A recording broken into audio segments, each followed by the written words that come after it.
Switch.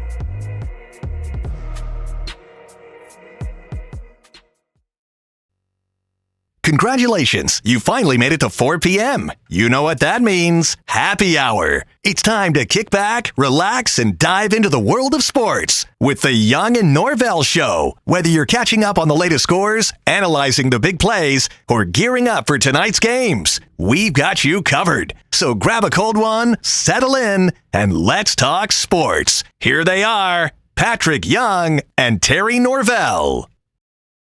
Hump Day edition, the Young and Norvelle Show. So very glad you're with us here. We take it from 4 until 6 here on a Wednesday. And we're glad you're with us here on Action Sports Jax. Of course, hopefully you're following us on a number of social media platforms. Really, the easiest way, bang out our show name, the Young and Norvelle Show, Young Norvelle, Terry Norvelle, Patrick Young, and you can find our show as you have right now. Glad to have you here on a Wednesday. A lot to cover. Certainly, we will continue talking Florida men's basketball. The Gators a couple days removed from their national championship. We've got a bunch of numbers to go over, kind of a look ahead, things like that. Florida State baseball last night. Don't look now, but the Gators, as bad as they're playing in baseball, Florida won last night, and they won the series over FSU. We'll get into that. Take a look at the Jaguars. What happens if Mason Graham is gone? I saw a mock draft today. You know, there's only about 12 mock drafts out there, right? God almighty. I'm about ready to put the phrase mock draft to bed for another year. One mock draft off the Athletic I was reading said they think, and I'm going to turn on my headset here one sec. There we go.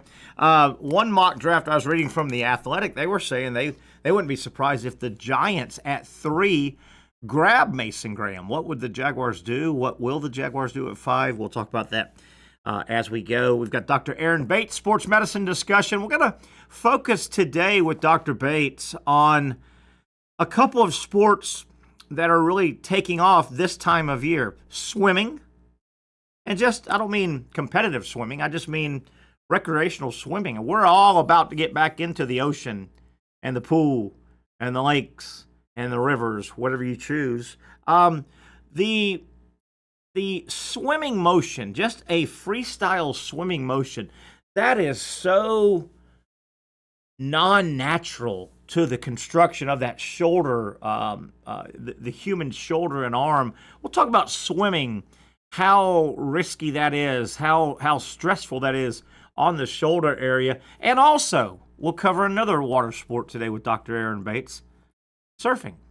You think, okay, what do you mean shoulders with surfing? You jump up on a surfboard and you balance yourself with your feet and you surf. Well, that's the second part of riding a wave. The first part is you got to paddle out. And think about the way or the stress that's on the shoulders when a surfer is laying on their surfboard and they're paddling out. Man, that is so awkward and so stressful on the shoulder area of the human body. We'll talk some sports medicine with Dr. Aaron Bates from Southeast Orthopedic Specialist. We've got Brent Beard checking in about 5:25. We're in kind of what I think is going to be a fun next couple of weeks. You know, a lot of people bitch about the portal, the basketball portal, certainly, because it opened during the tournament. The college football portal will open again on the 15th coming up. That is next Tuesday, I believe it is, really after most of the spring games. I'm looking forward to it. I think any moment now we're going to have a bunch of big announcements with the basketball portal, and then when the college football portal opens up again April 15th, man, it's going to be overlap. I think it's going to be fun. I can't wait. I love the portal. I love the NIL. We'll spin off into another topic I hope to get to before we get out of here today in 2 hours. And I'll write it I'll read it as I wrote it on my show prep, right here on the page, right here. Here we go. 1, 2, 3. Topic 3, hope to get to today. Are there still portal haters out there? Because I bring this up, we just wrapped up college basketball season. It could not have been more exciting. As good a March Madness tournament as a whole as I can ever remember. The Final Four was off the chain. Great games. It was wonderful. College football. We had our first 12-team playoff. Nobody complained that college football last season wasn't fun, wasn't exciting. Extra one-and-done games. All the rivalry games were still, I mean, you can't tell me Florida-Georgia was a nutso game here in Jacksonville. Florida State was a fun game. Alabama-Tennessee. I'm picking out games that were non-playoff games in college football. The rivalries didn't go away. Not at all. Not even close. Georgia Tech was fun. Ohio State-Michigan wasn't a playoff game, but it was fun as hell. I bring that up because, once again, you've heard me say it. I'll say it forever. College football and college basketball have never, ever, ever been more popular. Ever.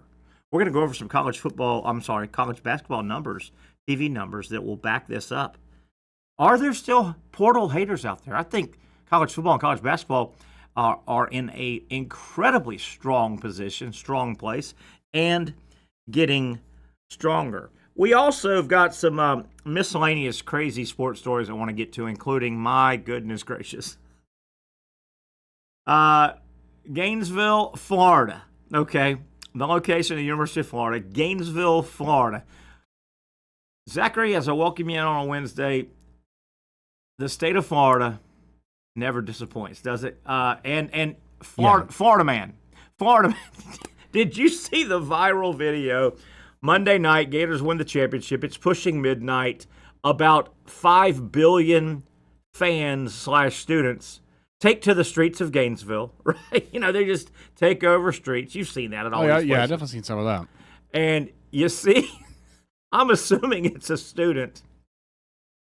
This guy shimmies up the traffic light pole, right? By the way, GPD, Gainesville Police Department, they said they went around and greased all the light poles, which is a normal thing to do sometime in these cities when you're anticipating. Yeah, you got to grease them. They said they greased them, most of them all in the main area, obviously University Boulevard and around the O'Connell Center. Where they had 11,355 people packed inside the O'Connell Center. So that was the hub of the area, right? So did you see the guy, grease or not, and he's got to be a student. He shimmies up, gets on, those big poles, they go up, and then they go across because they've got the red lights on them, right? They've got 3 or 4 red lights. So did you see him, Zach? I saw him. He shimmies up. I'm trying to refind it right now. Yeah, he shimmies up, then he shimmies across. So he's out dangling on the, just think of it as kind of an L standing up. Yeah. So then he decides, I'm going to stand up and start rocking this bad boy. I don't know what his concept was. I'm not really sure if he wanted to snap it. I think his concept was, I'm hammered, I'm doing this. I think it was, I'm hammered, I'm doing this. Yeah. So he gets jumping up and down, and then off he goes. He loses. Can you imagine a drunk guy lost his equilibrium and he stumbled and he fell? Yeah, it's hard to believe. And usually they've got so much balance. Notorious for having good balance are drunk people. Yeah, I thought he could tightrope probably all over Gainesville walking on those things, but he goes down. I'm assuming, Zach, it looked like he probably hurt. He didn't get hurt. Medical people came and a friend of his has been interviewed and said no, the guy that fell is fine. He got medical coverage by Gainesville Police Department.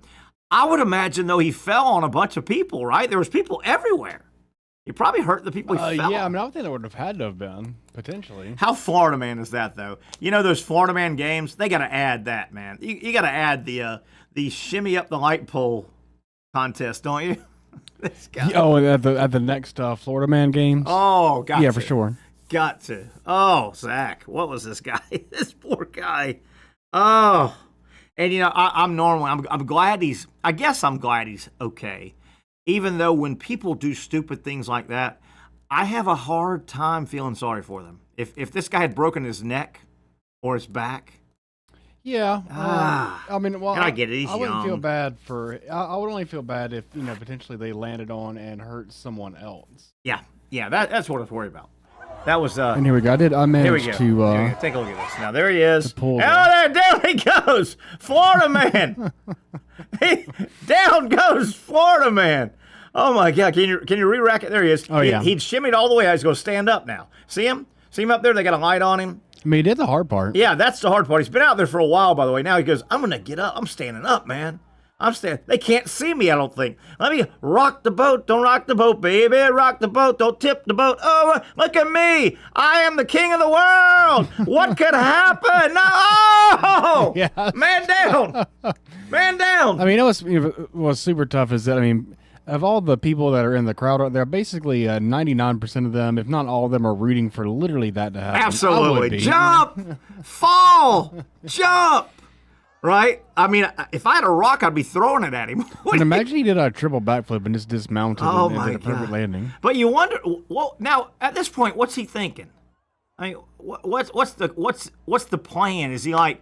I think he either wants to bring it down or he wants to catapult himself into space. I don't know. One of those two things. I don't know. Now, how will he turn this into money? Because every idiot like somehow, Hawk to a girl. yeah, You got to make it a meme coin. You got to make it traffic light coin, traffic coin. It's traffic surfer traffic coin. Yes. There you go. The Kelly Slater traffic coin. There you go. But Yeah. hopefully it We didn't can hurt workshop him. it, something like But that. obviously he landed on people. And look where they're. Or how about maybe he was the guy? Maybe he was the rock star that did the crowd dive. He's definitely a rock star. Maybe he was the I'm using an analogy. You know, the rock star that Yeah. the place is going. He's got the mic and he's running the show. Yo, Oh, yeah. yo. And he's just the rock star is so excited. The crowd in front of the stage, they're into it, you're into it. You know what? I'm gonna go crowd dive. And the crowd gets out of the way. Yeah, they don't even. Yeah, they don't catch him. Yeah, that's more or less what happened here. Yes. Oh my goodness. I think this guy will turn that into money somehow, some way. I hope so. Too bad he didn't have a GoPro or something on him. Oh man, yeah. That'd been great. A first person point of view shot. Oh, yeah. Oh, Florida man. Goodness gracious. Gainesville. They were partying, but I may be wrong here, Zach. You can correct me if I'm wrong. I am a little bit proud of the big Gator crowd in Gainesville post-game on Monday when they won it. I didn't see any cars on fire. I didn't see any police officer cars on fire. I didn't see any violence, which I'm being serious here for a minute. Thank God. I never understand why these places these cities will have these celebrations and they get violent. Why do they get violent? Yeah, I don't know.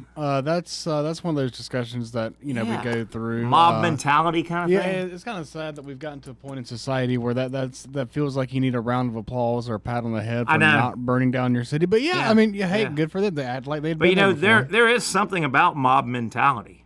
Oh, yeah. And mob mentality with inducements, alcohol, and Yeah. drugs. But there's something about you get a big and there is. I'm being serious for a little bit here. You get a mob together, a mob mentality. There is an energy about that. You know what I mean? There's an energy, and yeah, hell yeah, and I just punch you. I mean, Yeah. I don't know you. You didn't do anything to me, but I'm gonna punch you in the face.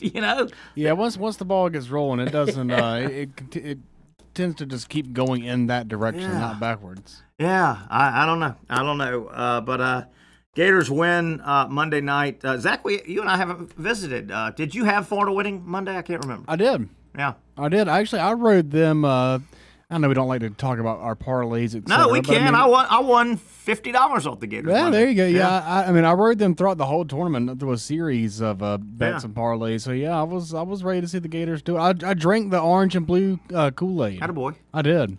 Attaboy. I was hearing it from every direction. I've won 2 of my, what is it called? Hard Rock.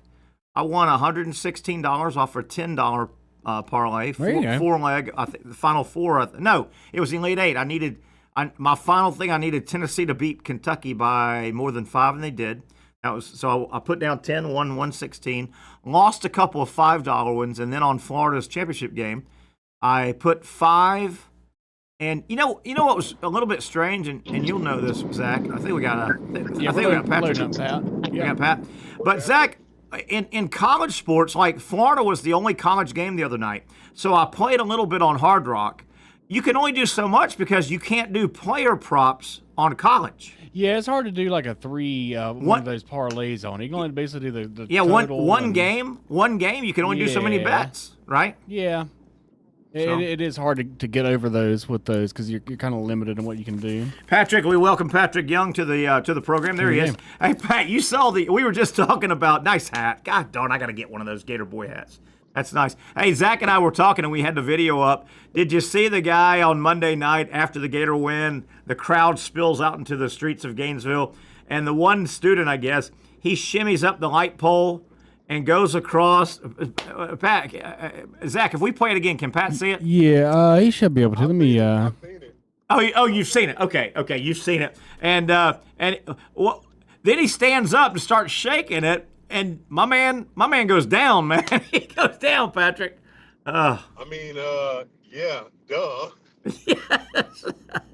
Apparently he was okay though, so I'm happy. Yeah. I'm happy that he was okay. Yeah, and I hope he didn't hurt anybody that he landed on. You know. Oh, these crazy college students, Patrick. Crazy college students. You know you were a crazy college student, man. Stop playing. Not me. Hey, the TV numbers are in from the. Here he is. Here, look at this guy, Pat. I don't know if you can see. Look, he's on. Look at him. He's so far. Now he's going to stand up like he's surfing. Okay. Now he's going to rock the boat. Rock the boat. Don't rock the boat, baby. Look at rock the boat. Don't tip the boat. Oh, look at me. Look at me. I'm king of the world. Look out. Oh, down he goes. Down he goes, Pat. Down he goes. You got to know when to stop. Yeah, you do. Because he was doing all right. He was doing all right, but he did a little too much. Yes, he did. Patrick, the television numbers are in from the Florida-Houston championship game. Absolute massive numbers for the game. 18.1 million, most since 2019. The game peaked at 21.1 million. Huge numbers for the Final Four and then the championship game. And, it was an exciting finish. I mean, people started getting on social media going, man, I hope y'all are watching this Houston-Florida game. This thing is tightening up, man. But, Pat, they 22% increase over last year. Final Four averaged 16.4 over 3 games. That is a 21% increase over last year. Pat, yesterday on the show, I don't know if you were on with me at the time, I talked about how if your program goes deep into a playoff, the exposure for your brand. I mean, Gator basketball, by making a 3-week run, think about the brand helps in the product, I think, doesn't it? The more your brand is out there, doesn't that help them, Patrick? Yeah, I mean, in this time where the program has kind of been a little average over the last decade, it pushes them back in the forefront of the conversation. Yeah. And I mean, that's why I love seeing those commercials that colleges have when they're playing. Yeah. About their school and the science and all that kind of stuff. Gives them a chance to try and recruit some more future generation. Yeah. To come to because you got to, you got to make your brand relevant. I agree. For that next generation that comes in, and you hope, selfishly, the university hopes they're going to have a rich alumni that'll give back to the school a bunch of money one day, Yeah. I mean, Sure. I'm lucky, and I'm sure you do. I'm lucky to know some of those rich alumni. Yeah, definitely. They have some nice boxes. Yeah, they do. I would imagine, Patrick, somewhere here in the next maybe 6 months, as we start heading to the start of a new college year, in August, I guess, when the new college academic year rolls around in August, I would expect somewhere this summer we will hear a story or read a story about University of Florida admissions. The applications have gone up. It normally and that's one of the reasons colleges invest their money in athletics. Because, I mean, let's just pick a number. Florida, it's hard to get in Florida. But let's say they get 3,000 more applications because of this exposure than normal. Well, they can either squeeze more students in, or they can be even more choosy. They can be even more. Yeah. There's nothing but positive if your admissions increases. I think they do a little bit of both. Yeah. I think not a little bit. I think that's how they operate. When I spoke at the convocation of this incoming class, when was that? Don't remember when it was. Yeah. But for the freshmen that were starting up this new experience, their college experience, it was the most students ever. Ever. Wow. It was like 7,212 of freshmen, new class. Of freshmen. Yeah. Of new class, like the most they've ever had come in, and like all smart. I mean, you could just tell. Yeah. I don't want I have in the seat that I was in, I can see the faces, right, and the diversity of the crowd very well. So I could see that it really is like all types of people that the university is bringing in. Yeah. As well. Yeah. Yeah. Yeah. But man, I tell you, love being Gators. And these universities, they have a lot of money. They are sitting on a lot of money. They have to do something with their money, right? I mean, you've got a nest egg of money. You've got an endowment. You've got money. Investing in these major sports, again, it's a good investment. I mean, if you're Florida, you invest in sports. You're in the SEC. You know you're getting money coming back, and you're exposing your brand. I mean, how much advertising would Florida have to spend abroad, dollar for dollar, to get the absolute millions of dollars of exposure their brand got because they have because they sponsor an athletic program? They didn't buy any of that advertising necessarily. Right. They got it. Man. It's a great investment, man. Now, it also is winning is a great investment. You know what? Well said, because I was going to say it becomes a self-fulfilling prophecy too. If you win, I mean, shoot, that's the Yankees, man. Like they have. Yeah. The Yankees are the #1 most recognized sports franchise in the world. In the world, yes. In the world. In the world. But you look at a product like Coca-Cola. Okay, they've got a ton of money. They've got ungodly money, and because they've got the money, they invest in their brand, and they keep their brand right in your face.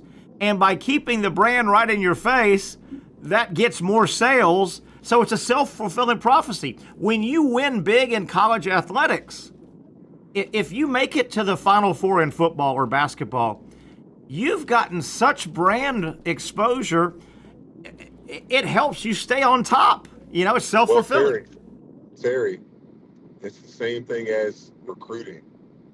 Well said. Well said. It's the same thing as recruiting. Yep. If you want exposure, if you're not getting exposure, if you're not good enough, no one's going to want you. Hard. But dude, man, you 5-star products. Yep. Everybody. Yep. Many options. Yep. All the options you want. Yeah. Yeah. And then if you're Ohio State, Georgia, Alabama, Michigan, and you win, when you go to recruit the next time, your brand was so out there that every 5-star picks up the phone.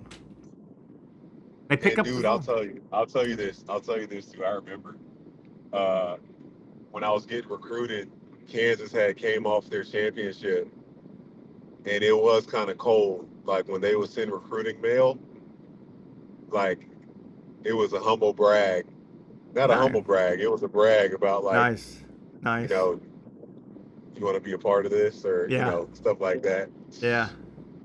Hey, PY wasn't going up to Lawrence, Kansas in that cold. You were. I know you weren't going. Woo! little That too would have been cold. rough, man. That Little would have been too, rough. little too cold up there, huh? Golly, A little too I hate the cold. cold so much. Hey, I hate the super hot, and I mean, who doesn't? yeah. And Terry, and hey, guys, it's powder season. Yeah, it is, buddy. Gold Bond. I got it right there on my dresser. Hey, PY, we're coming up on a break.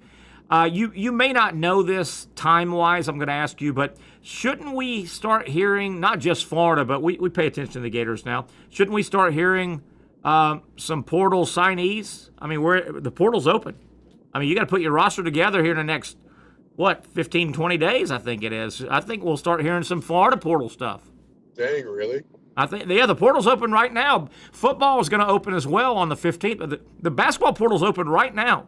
I think we're going to hear. I don't think if you're Todd Golden, if you've already cut a couple deals, I don't think you announced it, Monday or Tuesday. You wanted to revel in the game and the celebration. But don't you think we're going to hear a couple of new players coming to Florida here in the next, I don't know, week, 2 weeks? That'll be interesting. I have seen some signings. Yeah. In the portal.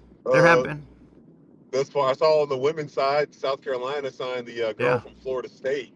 That's supposed to be like I saw that. Awesome.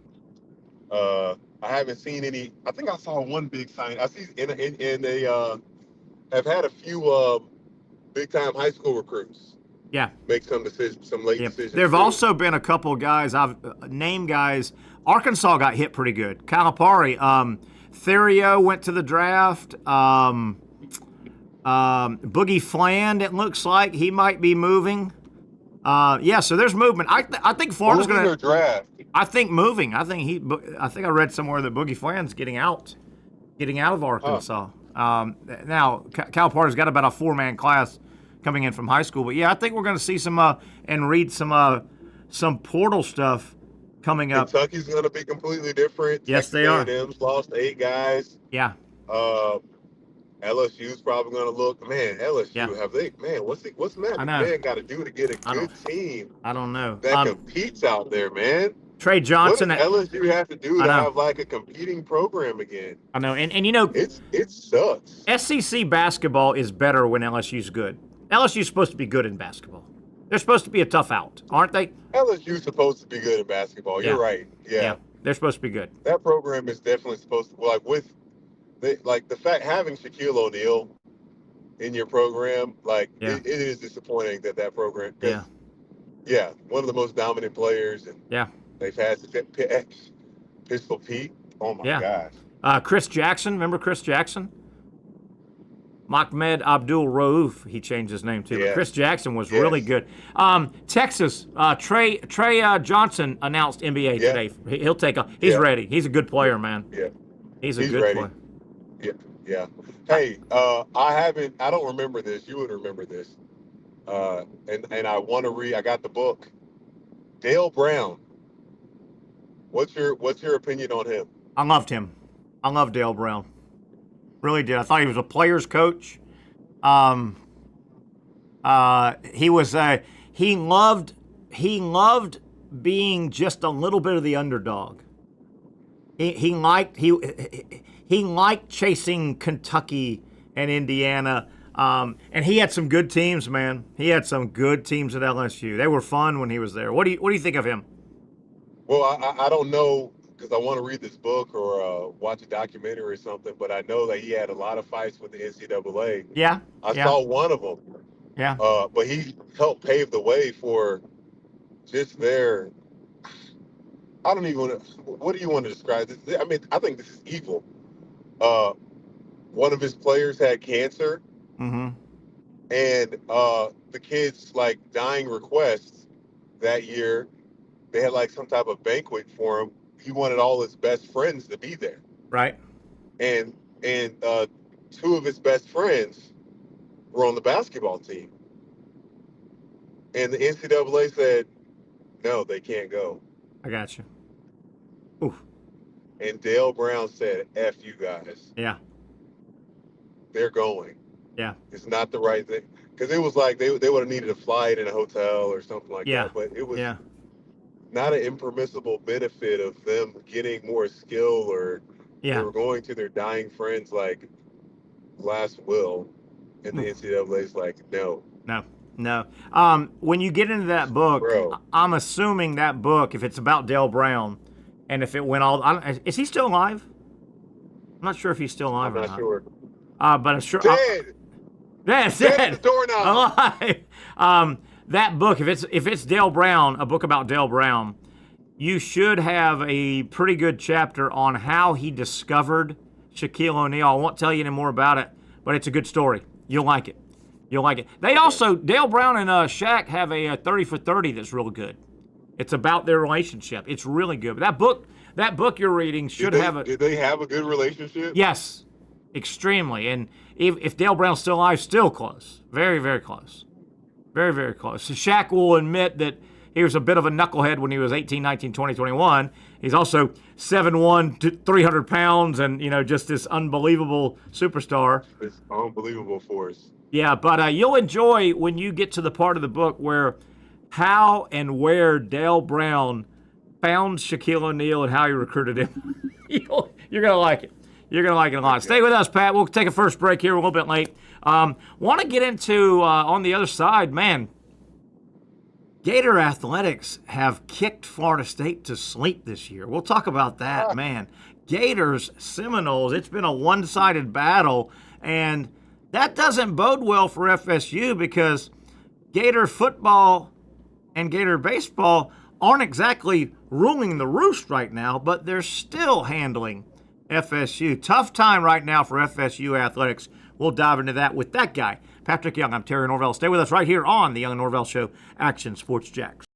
Finally, a family atmosphere, kid-friendly restaurant with a real sports bar feel. Bricks Jack's Beach features all of that and a large, climate-controlled covered patio with misting fans and heaters for all seasons. Mix in an extremely diverse menu that features the most quality and affordable steak at the beach, and there's no reason not to enjoy your next lunch, dinner, happy hour, or big sporting event at Bricks Jack's Beach, 300 2nd Street North in Jacksonville Beach. See you at Bricks Jack's Beach.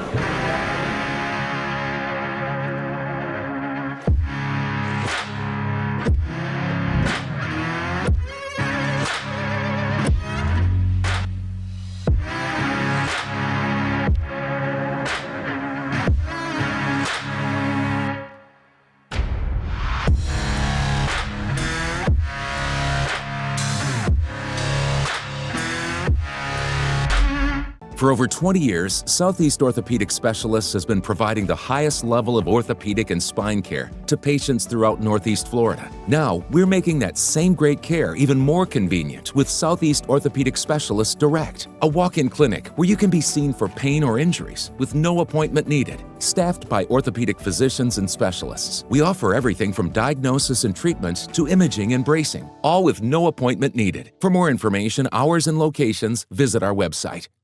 You really got to hand it to him. Hold on. The previous play is under further review. I'm not sure what he could review, but okay.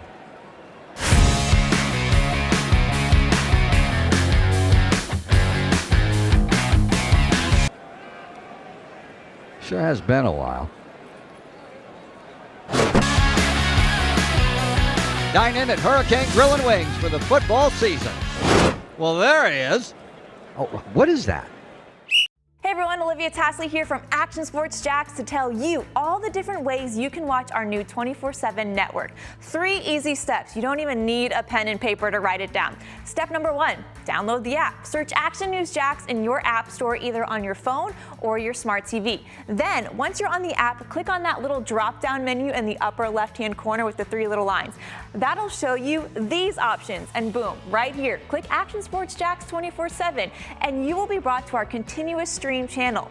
That app can be accessed through all these different platforms, whether you have Roku, Fire TV, Smart TV, Apple TV, or Google TV. You can find our app. Now, if you don't have access to the app, don't worry, we still got you covered. We're across all social media platforms from Facebook, Instagram, X, YouTube, Twitch. We have a podcast channel. Plus, check out our short reels on our TikTok. Action Sports Jax 24/7. It's on all the time and everywhere. Summertime means sizzling sales at Nimnick Buick GMC. The #1 Buick GMC dealer in Jacksonville has lots of inventory to choose from with their best price guarantee. Nimnick never charges above MSRP. You can save up to $10,000 off select new GMC Sierras or get rates as low as 1.9%. You know, I'm a truck guy. GMC Sierra, my trim level is an SLT. This one's an Elevation. Pretty good looking color as well. So here at Nimnick Buick GMC, you have a lot to pick from. My father-in-law, he drives this, an Enclave, so I feel like that GMC in the family. 2025 is coming around the corner, which means it's almost time to close out those 2024s this summer. You can schedule a test drive at NimnickBuickGMC.com. And while you're there, check your trade value and customize your payment options. Nimnick is there for you, even on Sundays. Visit the showroom on Phillips Highway or shop online at NimnickBuickGMC.com. Nimnick, your friends in the car business since 1941. GMC, we are professional grade. Back here to the program, Terry Norvelle. I think we got Pat still on. We'll get back to him momentarily. By the way, we have our first kind of crazy game in Major League Baseball. We'll have a bunch of these as the season plays out over a good 6 months. But today, how about this game? The Pirates hosted the Cardinals. Pittsburgh at home taking on St. Louis. This ball game was scoreless through 11 innings. They played 11 freaking innings, and nobody scored. We get to the 12th. The visiting Cardinals, they score a run in the top of the 12th. The Pirates match that by tying the game again in the bottom of the 12th. So we go to the 13th. Cardinals don't score. Pirates scratch one across, and they end the game. In 13 innings, I guess maybe even 12 and 2/3 innings maybe, we'll call it, the Pirates win the first really. Wouldn't you agree with that, Zach? It's the first one I can think of, one of those crazy, either a 21-20 final or a 2-1 13-inning final. Yeah, it's the first one I can think of, at least from this year, to go 13. And that's probably less likely to happen with that new the rule where there's the runner on second. Yeah. So they made it deep into the 12th inning before. So yeah, I would imagine you're right. Starting guys on second and things like that. We may not see any of those 16, 17 inning games anymore. No, yeah, probably not. And that's probably for the best. The box score looked kind of crazy. Let me see if I can find that again real quick. And I think there's a second final. Yeah, the Marlins have beaten the Mets already today, to give you a couple more scores, and the Yankees returned the favor. They beat Detroit 4-3, so a couple 3 finals from Major League Baseball full schedule today. And what was I going to look up? Oh yeah, the box score from the this Pirates win, 2-1, 13 in the 12th inning. They ended the game, bottom of the 12th. The Cardinals, good Lord, won. Let me get to their pitching and see what the Cardinals. 1, 2, 3, 4, 5, 6, 7. They used 8 pitchers. The starter went 6. Nobody scored, basically. Then a guy went 1. A guy went 1. A guy went 1. A guy went 1. A guy went 1. A guy went 1. And a guy went a third. So he took the loss. So it was 12 and a third. The Pirates went 1, 2, 3, 4, 5 deep. Good Lord.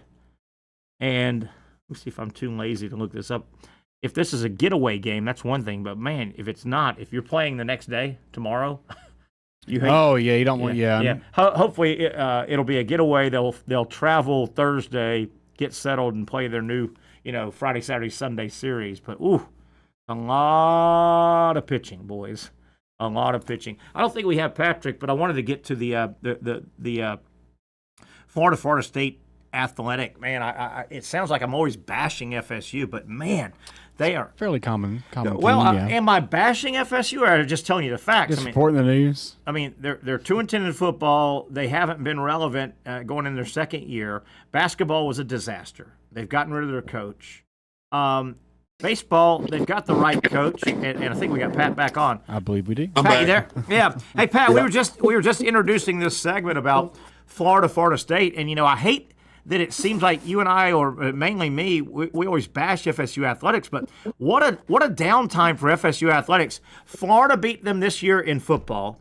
Florida beat them, of course, this year in basketball. And Florida is really struggling in baseball, but the Gators beat Florida State last night, 5-4, and they win the series 2-1. I mean, what a tough time right now for FSU athletics. Isn't FSU baseball? They're ranked, right? They had a tough series over the weekend. Wake Forest beat the snot out of them in 2 games. They knocked them down, and FSU's having a little bit of a problem that Florida's having. Their relief pitching can't get anybody out. They've got a great starter in Jamie Arnold. After him, people are just knocking the ball. FSU got run ruled twice over the weekend by Wake Forest. Twice in Tallahassee. Run ruled. How can it be that bad? I don't know. They're struggling with their pitching, but how can the pitch God? Is the hitting that much better, or is it really just that it's that hard to be a good pitcher? Yeah, they're scuffling, man. I think a lot of it is in Florida. The Gators aren't having a great season. They have won the series over FSU, but Florida's big problem is also relief pitching.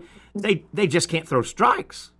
It's not like they're getting smashed all over the ballpark, but all of a sudden, if you walk a guy, you hit a guy, you walk another guy, well, then you got to throw a strike, and the guy hits the ball in a gap. Got to throw strikes, man. Easier said. Hey, throwing strikes in baseball is a lot like that free throw. You would think you're a pitcher and you've thrown strikes your whole career, but there's times where you can't hit the backstop. Yeah. And that'll kill you. Hey, Pat, we were talking about the huge numbers, TV numbers. Florida, Houston, they drew. CBS had a monster Final Four and championship game. The women's game had terrible numbers. The women's Final Four, yeah. And I can understand why. The women's game, the biggest problem the women's game has right now is the only way they can get interest in the women's game with eyeballs on TV sets, they got to have a special side story. Well, the Caitlin Clarks of the world, you can't invent that every year, right? I think that's the issue with at some point you got to stand on your game, not a side story. You know, they had terrible numbers. Yeah, I don't think there was a storyline really there. Yeah. Juju Watkins getting hurt too, that didn't help. Yeah, knocked her team out. I don't know much about it, and I was talking to Zach. Obviously, Zach knows a little more about women's college basketball. I got settled on Sunday and actually sat in front of a TV. I met some friends out after I worked at the arena, and that game was on, UConn, South Carolina. I looked up. UConn beat the brakes off of. I don't know enough to say I couldn't believe that happened, but Pat, I couldn't believe that happened. It was never a game, Patrick. It was never a game. It was never a game. Yeah. Their defensive UConn. I can't believe you peeked at it, Terry. I'm proud of you. I was out of the sports bar and it was on, and Zach, hold on, Zach. Hold on. Please come on, Zach. You're welcome. Please come on for a moment. Did you watch it? I watched. Patrick, did you raise your right hand? Raise your right hand. I watched multiple women's games. What? Oh, there you go. What? Multiple. Which girl do you like on the screen? You must have liked one of the girls. I mean, that Haley Van Lith girl, she's not hard to look at. Yeah, she. Have you seen the Sports Illustrated? Who's she play for? TCU. Have you seen her Sports Illustrated pictures be released? No. But if you're half a producer, working. Yeah, exactly. Working. If you're half a producer, we will be seeing it in a second. There. Who was the girl for? It might have been South Carolina. Remember our buddy Brian liked a couple of years ago. Cardozo. He liked her a lot. Yeah, said she was loved cute. her. All right, Zach, what do you got? Well, I mean, let me hey, think. you'll think this is funny, Terry. And I don't know if I'm going to get in trouble for this joke or not. Okay. But Probably. I'll do it anyway. So, my mom, I just say this to my mom one day of like, Mom, you're so handsome. And she's like, you don't call it. She's like, you don't call a woman handsome. And because I was just joking or whatever. And she didn't let it go. And we're watching, and I'm not even going to say which team to protect myself here, but we were watching Okay. a few different women's college basketball games, and she'd say, Patrick, she is handsome. Nice. Oh my gosh. Nice. I like it. I like it a lot. Can I get in trouble for that? Is that bad? Yes, it is. Come on, we gotta be fair. We know there's some women that do not look as feminine as others. Fair enough. Fair. Hey, that's fair. That's fair. Pat, I was bringing up an old topic, but I mean, it bears repeating. After we just wrapped up an incredible March Madness, that was great. I mean, the whole tournament was good. The Elite Eights were good. The Final Four was good. The championship game was good. The college football first 12-team playoff was a lot of fun, and it was good. And all the numbers are in, and everything's gone off the board. Patrick, does anybody out there still bitch and moan about the portal? I mean, the portal has made college football and basketball much better. And damn, if you're a Gator fan, how can you complain? I hope there are no Gator fans that don't like the portal. The portal just won. The portal just won the University of Florida basketball championship. The portal has made it so it's going to be damn near impossible to ever have another dynasty in college football. Maybe, yeah. Dynasty. Okay, yeah, dynasty. Dynasty. And are you okay with that? We will ever see another Alabama type run. And are you okay with that? I'm fine with that. I think I'm fine with that. Yeah. Yeah. I'm totally fine with that. I mean, the NFL occasionally has dynasties. See New England, see Kansas City, but the NFL, the great NFL, the last thing they are structured to do, they don't want dynasties. They want parity. They think parity is, and damn. Hey, here's a little spinoff to get you thinking a little bit. I disagree with that. Here's a little spinoff to get you thinking. Obviously right now, college athletics has a free agency period every year. It's open free agency every year. And frankly, it's wonderful. I mean, these last couple of years have been wonderful. The difference between the college athletics and the NFL is the NFL has a draft. So you can earmark players or you can get them through free agency. College athletics is you can recruit or get them through portal free agency. What if the NFL didn't have a draft? What if it was all free agency every year? Would it be better? Man. Would it be better? Would the NFL be better if every year the players could cut deals and go with? I mean, would it be better? It might be. Who knows? I don't know if the product on the field would be as good. Right. That will be my issue. I think continuity in professional football helps you to have the chance to build something. Mm-hmm. Like how much could you imagine? I don't know. Every year, 8 or 9 new guys on offense or defense every year, starters. Oh, you see it in college right now. Yeah. See it in college, right? I tell you though, not that Gator football has won at a high level yet.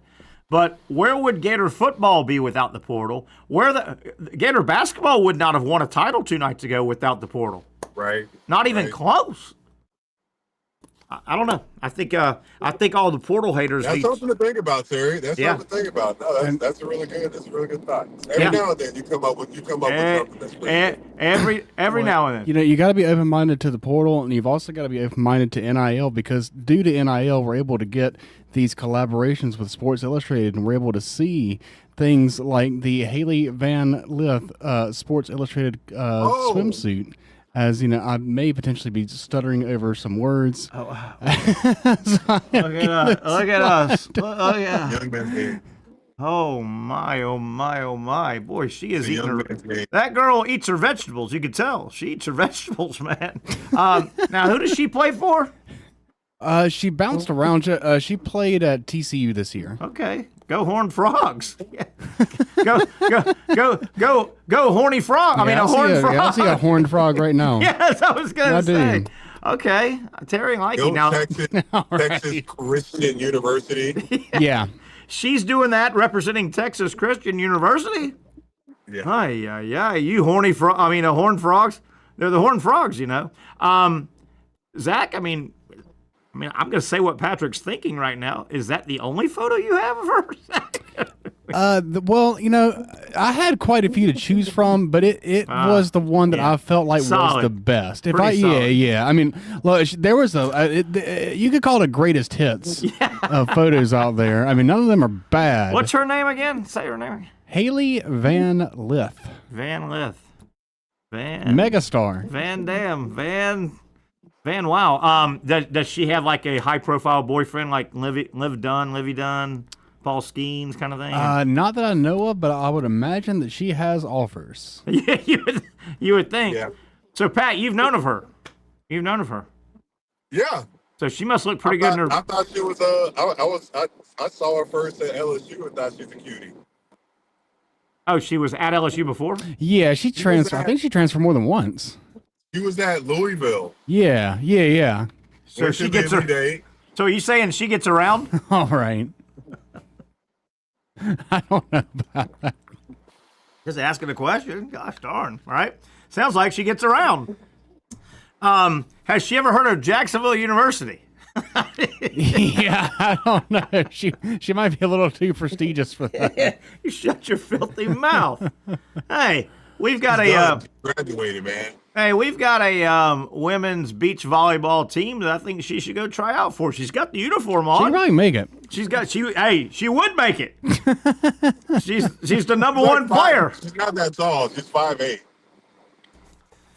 Patrick, that's fine. She can be the. I don't care, Patrick. The one on the back row. I don't know the position. What do they call that? Yeah, the little Libero.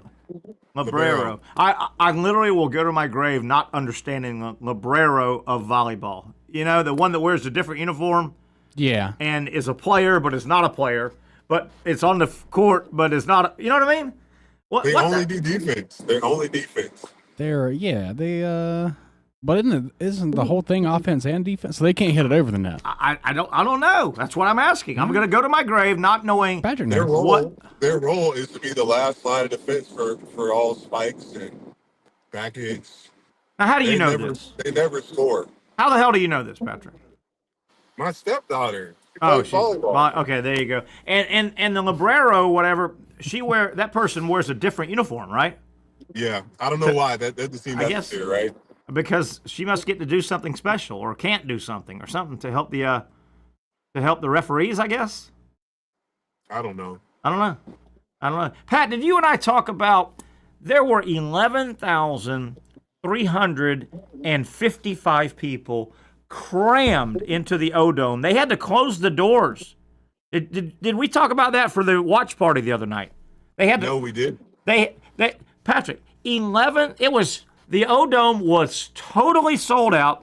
They shut the doors, couldn't cram nobody else in, and people were paranoid because the game was within like 30 minutes of tipping off, and every bar and restaurant on University Boulevard was packed, and these people couldn't get in. Dude, it was incredible. I've seen a lot of viewing parties. Normally, you got one half the stadium with 3,000 fans. Yeah, exactly. Dude, Patrick, if I tell you, it was absolutely sold out in the O-Dome. Ungodly crowd. I've never seen that before. It was unreal. And then I never saw University being that full. Did you see how crowded University Boulevard was? Pat, did you see the crowd at Flavette Field to welcome them back yesterday? No. Oh my God. They did it at Flavette Field. Patrick, there must have been 20,000 people packed in that. It was ungodly. It must have been 10 easy. It was ungodly. And I'm telling you, this we talked about the brand, the University of Florida brand now, the athletic brand. This is so good for the brand. It's also not that Gator Nation needed anything, but you could feel this is a real jolt to Gator Nation. Kind of has stirred up, which I think is good. It's going to last all summer, and I don't know if football can keep it up, but can you feel? I'm telling you, Monday night, Tuesday morning, you could kind of feel. Gator Nation is always big and strong. It's a big university, as you know, Pat. It's your school. It's a big, strong, well-represented, but you can feel this national title is going to jolt Gator Nation. It's going to kind of stir the fire up a little bit. Does that make sense at all? This is really good for Gator athletics, I think. Oh, yeah, it's a great supercharge. Good word. Good word. Yeah, I mean, I think it puts the batteries back in Gator Nation and just the excitement. Because now you feel secure. We got the coach. We got the coach. Yeah. And I guess it gives some grace. It gives some grace to the football coach. But now maybe there's some pressure of Yeah. You've been with us 3 years now. What you gonna do for me? Yeah, definitely. Pat, did you have any day after media calls? Did people still reach out to you after the fact, or how's? Yes, I did too. I did Sirius XM in the morning, yesterday morning, and I did a afternoon show, an ESPN radio show. Yeah, twice. Anybody we would recognize, and what was the angle? Were they just asking you to rehash the game? Did they ask about anything specific? Do you remember? I would say the most interesting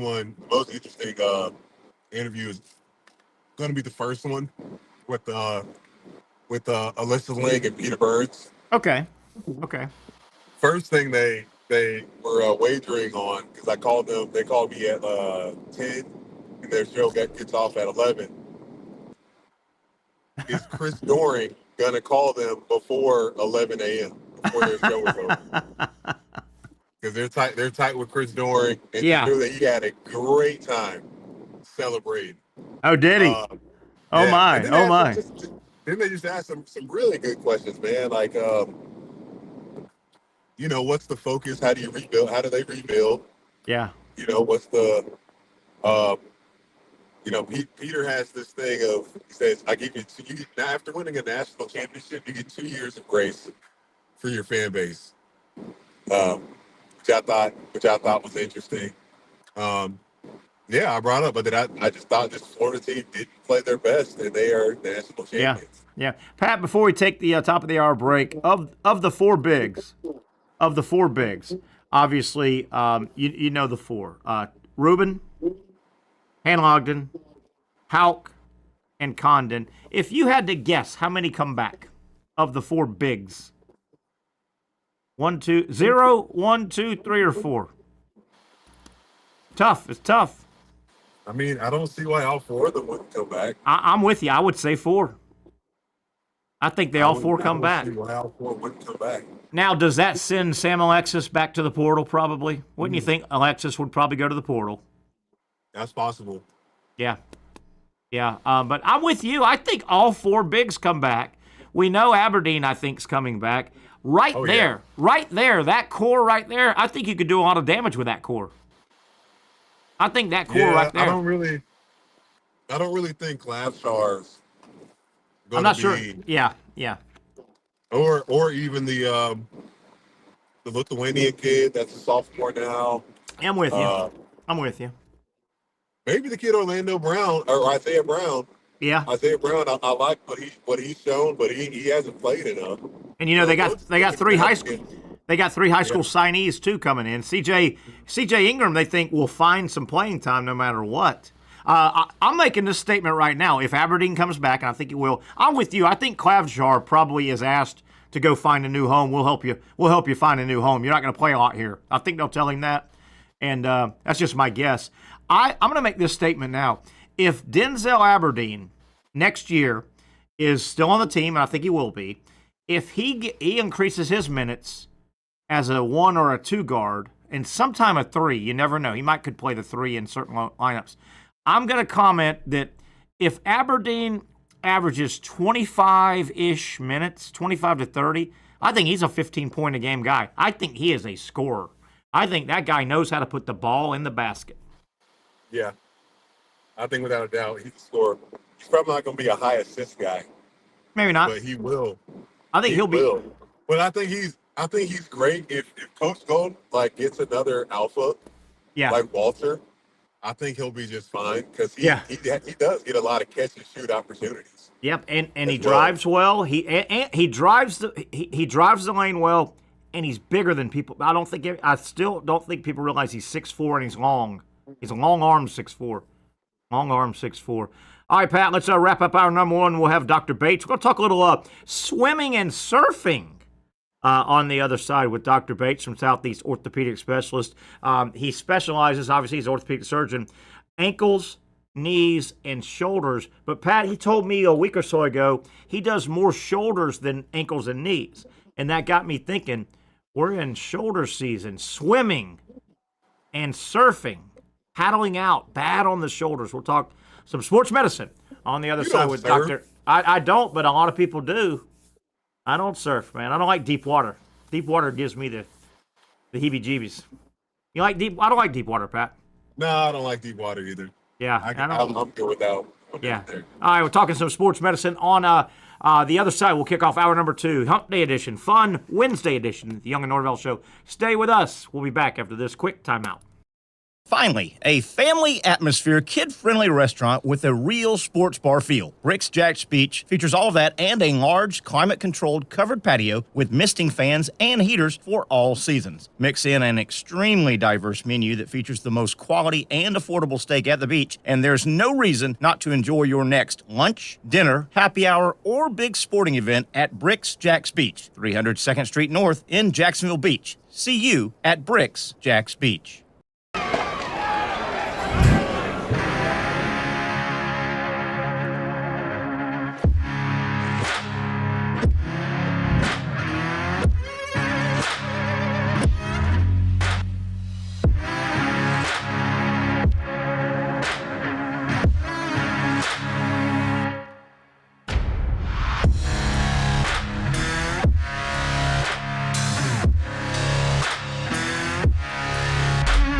For over 20 years, Southeast Orthopedic Specialists has been providing the highest level of orthopedic and spine care to patients throughout Northeast Florida. Now, we're making that same great care even more convenient with Southeast Orthopedic Specialists Direct, a walk-in clinic where you can be seen for pain or injuries with no appointment needed. Staffed by orthopedic physicians and specialists, we offer everything from diagnosis and treatment to imaging and bracing, all with no appointment needed. For more information, hours, and locations, visit our website.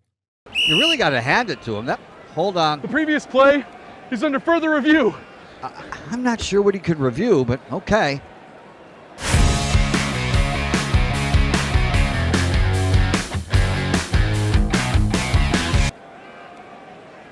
Sure has been a while. Dynamic Hurricane Grill and Wings for the football season. Well, there he is. Oh, what is that? Hey everyone, Olivia Tasley here from Action Sports Jax to tell you all the different ways you can watch our new 24/7 network. 3 easy steps. You don't even need a pen and paper to write it down. Step number 1, download the app. Search Action News Jax in your app store either on your phone or your smart TV. Then, once you're on the app, click on that little drop-down menu in the upper left-hand corner with the 3 little lines. That'll show you these options, and boom, right here, click Action Sports Jax 24/7, and you will be brought to our continuous stream channel. That app can be accessed through all these different platforms, whether you have Roku, Fire TV, Smart TV, Apple TV, or Google TV. You can find our app. Now, if you don't have access to the app, don't worry, we still got you covered. We're across all social media platforms from Facebook, Instagram, X, YouTube, Twitch. We have a podcast channel. Plus, check out our short reels on our TikTok. Action Sports Jax 24/7. It's on all the time and everywhere. Summertime means sizzling sales at Nimnick Buick GMC. The #1 Buick GMC dealer in Jacksonville has lots of inventory to choose from with their best price guarantee. Nimnick never charges above MSRP. You can save up to $10,000 off select new GMC Sierras or get rates as low as 1.9%. You know, I'm a truck guy. GMC Sierra, my trim level is an SLT. This one's an Elevation. Pretty good looking color as well. So here at Nimnick Buick GMC, you have a lot to pick from. My father-in-law, he drives this, an Enclave, so I feel like that GMC in the family. 2025 is coming around the corner, which means it's almost time to close out those 2024s this summer. You can schedule a test drive at NimnickBuickGMC.com. And while you're there, check your trade value and customize your payment options. Nimnick is there for you, even on Sundays. Visit the showroom on Phillips Highway or shop online at NimnickBuickGMC.com. Nimnick, your friends in the car business since 1941. GMC, we are professional grade. Hey, here we go. Kicking things off, hour number 2, the Young and Norvelle Show on a Hump Day Wednesday. Want to thank Patrick Young. He spent an hour with us as he was scarfing down some food there, Zach. Did you notice that?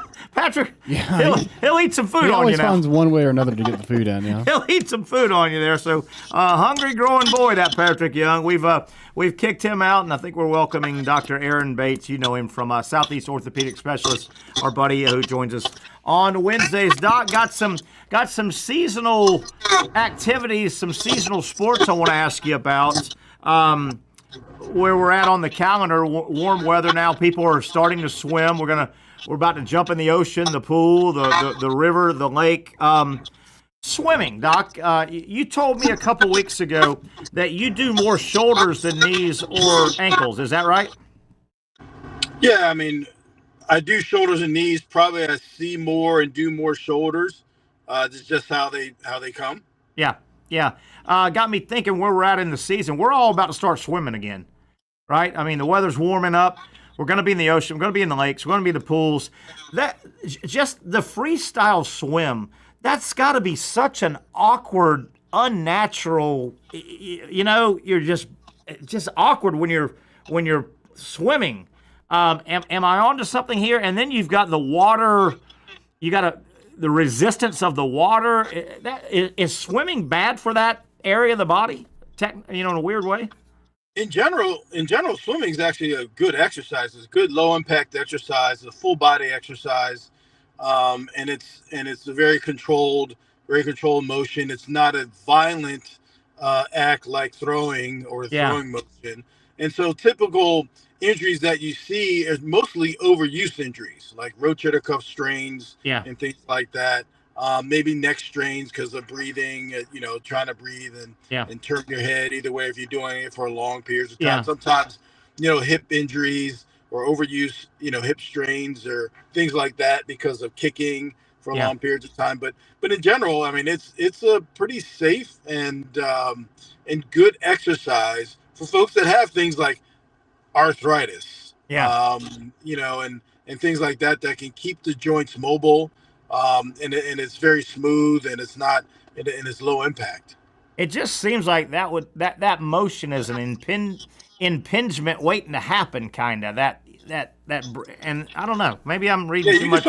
You can certainly get impingement that way. Yeah. You can certainly. Yeah. But in general, I mean, I don't typically see impingement from folks that are swimming unless they're doing it, every day for miles of swim in the as far as the freestyle is concerned. And Doc, I may be reading a little more into this when I was putting this segment together.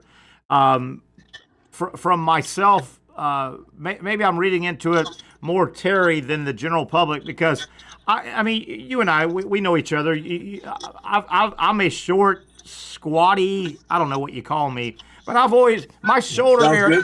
Yeah, a little short, fat son of a. Anyway, but I've always been in pretty good shape. I've always been a guy I like to go to the gym, so I've always been kind of tight in these areas. You know what I mean? So I don't have great. Does that make sense?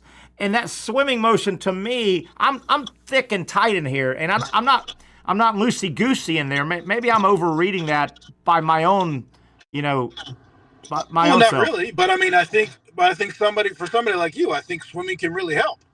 Yeah. It loosens up those joints that are tight like that. Yeah, so typical swimmers and the really good swimmers are really lanky and Yeah. and they have more lax joints. Yeah. And that's one of the reasons. But if you're tight, yeah, I think swimming Yeah. is a good exercise. Yeah, and we always talk, man. I've gotten so much better over probably the last 5 years. I was at the gym this morning, and I don't do a whole crazy workout or anything, but man, do I love to stretch now. It just feels good, man. And I don't care. I'm grabbing and hanging, and I'm trunk twisting, touching my toes, holding something and lean. Stretching, man. I wish I was more into stretching when I was younger. There's nothing negative from stretching, right? Right. It's a part of working out that's definitely been overlooked. Oh. It's overlooked a lot, and it can really help the health of joints. Yeah, definitely. Spinning off, staying in the water. I've never been a surfer. I've got a ton of buddies of mine that have been longtime surfers, and staying with that. When you're on a board, obviously surfing, you're standing up, okay? But you got to get out there. You got to paddle out. I know several good friends of mine that have been 35-year surfers, and a lot of them are done because that paddle out, you're laying on a board, and that is an awkward, you're paddling out, and their shoulders just are dead. That's got to be much worse than the swimming we were talking about, right? Yeah, I mean, it may be, but I think it's the other things too. When you're, if you don't catch a wave right or something like that, you can get twisted up in a wave. And what I've seen orthopedic wise is shoulder dislocations and shoulder instability because of it. And particularly in the young folks, when you have your first dislocation or first instability episode when you're young, you have a higher risk of having recurrent instabilities.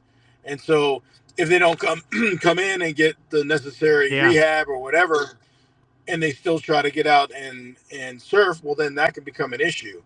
The getting out there, after they have that injury, getting out there would hurt a little bit more, but I don't think getting out there in and of itself causes much of a problem. And I bet, as orthopedists, we don't see as many of the surfing injuries because they're more lacerations, head injuries, hitting against the board, those types of things. The guys that I talk to, the guys that I know, when they talk about they just can't surf anymore, their shoulders. They also talk about when you're on the board, you're flat on the board and you're paddling out. It's an awkward. You're paddling. It's awkward, but you got to raise your neck also, and they say it kills your neck because it's an awkward. You got to look. You don't paddle out like this. You paddle out, and you're all turtled up or whatever you want to call it. Yeah, you're sure gonna have cervical neck strains with that. Yeah, most definitely. Yeah. When you do somebody's shoulder, does it bleed into their neck? I don't think you do neck area, but do they have to sometime go to somebody to do to work on the neck as well because it's right next to it, Possibly, but a lot of times with shoulder injuries, you change the way you use the shoulder, and so you can get cervical paraspinal neck spasms and periscapular neck, periscapular muscle spasms, trying to overcompensate for what the shoulder is not doing, and the shoulder and the scapula tend not to work in concert anymore, and that's what causes those overuse injuries and the overcompensation of those muscles that spasm. Talk with Dr. Aaron Bates from Southeast Orthopedic Specialists. You can find out all of their locations, their immediate walk-in locations. Don't wait. Don't go to an emergency room. If you've got an orthopedic situation, you need to get it treated as quickly as possible. Get started on that treatment. They've got a great site. You can go to se-ortho.com. se-ortho.com. It'll get you directions, get you right there where you need to be.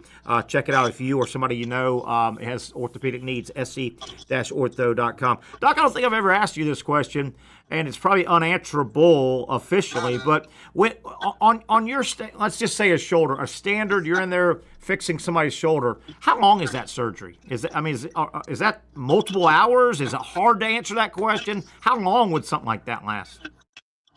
It depends on what we're doing in the shoulder. It depends on how involved the tear is that we need to repair and anything else that we need to do inside the shoulder. But typically it's a rotator cuff repair and your run-of-the-mill medium-sized rotator cuff tear or a labor repair or something like that, that's typically an hour or so, hour and a half.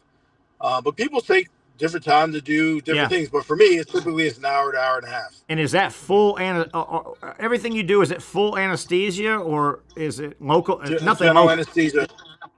Yeah, right. For shoulders, you're put to sleep. Yeah. There's no real way to do it without having general anesthesia. Otherwise, it's just a struggle for everyone involved. Everyone, yeah. But sometimes you can do some knee things that you don't require general anesthesia. Use a spinal or what have you. I have done that in the past. It's certainly easier to do it with someone under general anesthesia because they, when you're awake, you tend to, even though you don't know you're doing it, you tend to tense up, and so it's harder to get things done. Yeah, and I know, I knock on wood, I've been very lucky. I haven't been into medical offices very much in my life, but like dental or getting stitches, or even, I went to the doctor to get my baseline. I'm awake during everything, even like dental. I don't get a lot of dental, but they'll numb your area, but you can kind of hear stuff, and it gives you the heebie-jeebies. Yeah. You know what I mean? Right? Yeah. I don't feel it, but I go, that noise was something on my bone in there, Yeah.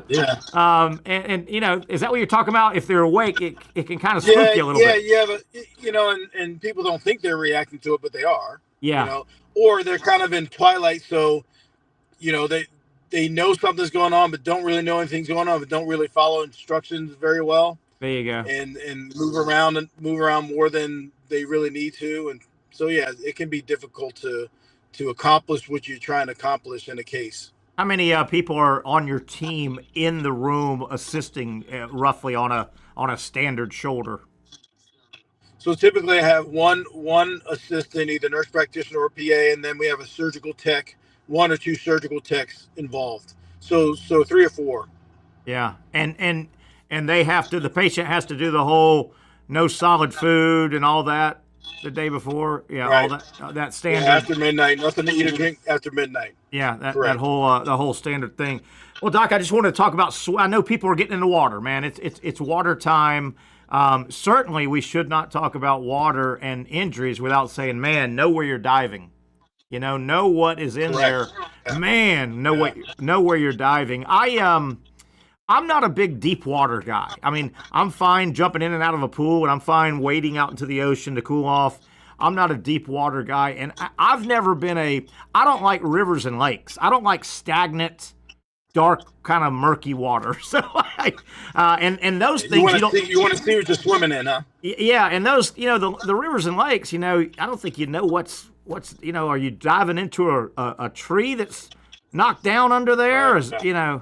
But be serious for a minute though, man. Doc, I know you don't get those spinal, but you hear about them, man. It's going to happen. We got so many people jumping and diving into.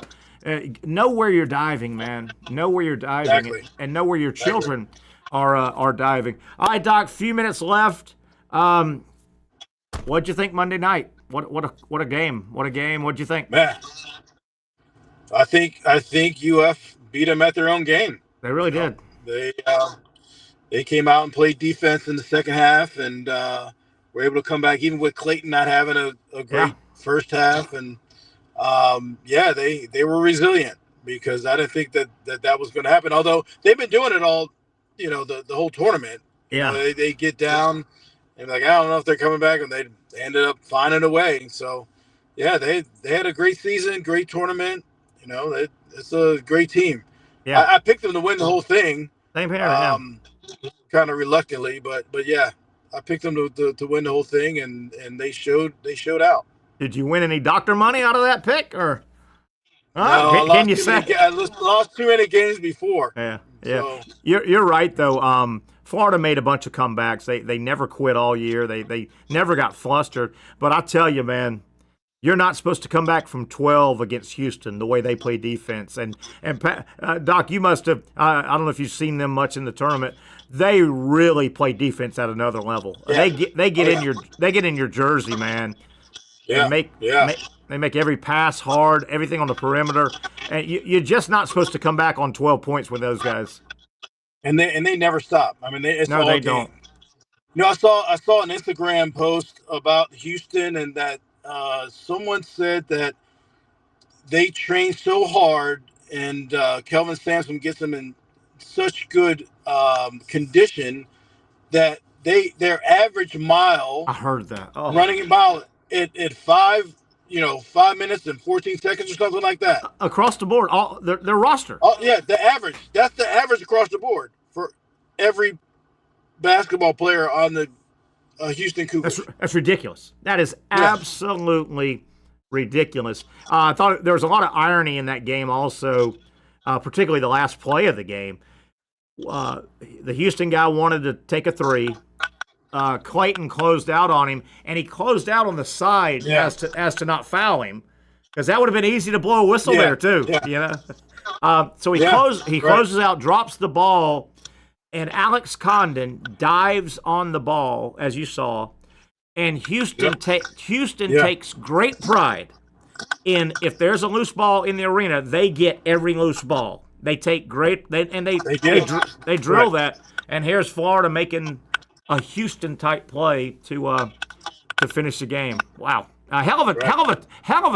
Beat them at their own game. Yeah, the TV numbers were astronomical for the final. It was a hell of a tournament. The Final Four was great.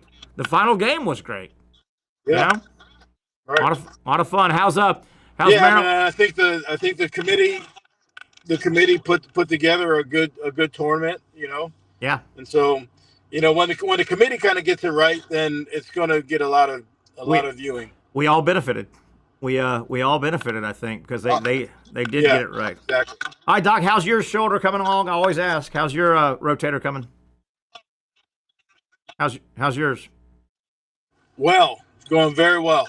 Good. You're a good patient. It's going very well. You're a good patient. Yeah. You're a good patient, it sounds like. Sounds like. All right, Doc, we'll let you go. Good stuff, good information. We'll do it again next Wednesday, and we always appreciate everything you do for our show here on Action Sports Jax. Thanks, Doc. That's Dr. Aaron Bates. Thank you. Have a good one. You too, Doc. Dr. Aaron Bates. Remember, se-ortho.com gives you all the locations where you can find the great professionals at Southeast Orthopedic Specialists. Also, their walk-in, immediate, no appointment necessary locations. They're scattered around for your convenience. I'm telling you, that's where you want to go. If you have a traumatic situation going on, you don't want to go sit at one of these corner urgent care places for hours. You don't want to go to a emergency room. All they're going to do is kind of get you stabilized, get started with the best in the business, Southeast Orthopedic Specialists. Check them out. All the services they provide, se-ortho.com. Break time. Come back. We'll hook up Brent Beard. Get back into the swing of things. See if Brent's got some information on the basketball portal and the college football portal. Football opens on the 15th, less than a week away. We'll talk about that and some other sports topics on the other side. Terry Norvelle and you coming back with Brent Beard on Action Sports Jax. Finally, a family atmosphere, kid-friendly restaurant with a real sports bar feel. Rick's Jax Beach features all of that and a large, climate-controlled covered patio with misting fans and heaters for all seasons. Mix in an extremely diverse menu that features the most quality and affordable steak at the beach, and there's no reason not to enjoy your next lunch, dinner, happy hour, or big sporting event at Rick's Jax Beach, 300 2nd Street North in Jacksonville Beach. See you at Rick's Jax Beach.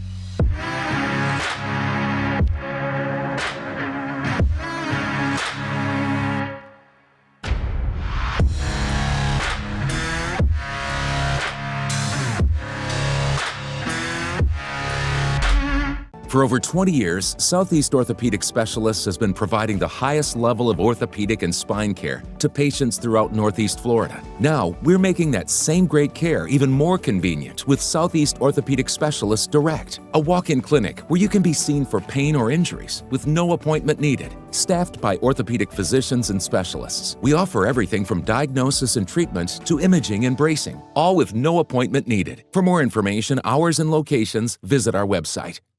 You really got to hand it to him. Hold on. The previous play is under further review. I'm not sure what he could review, but okay.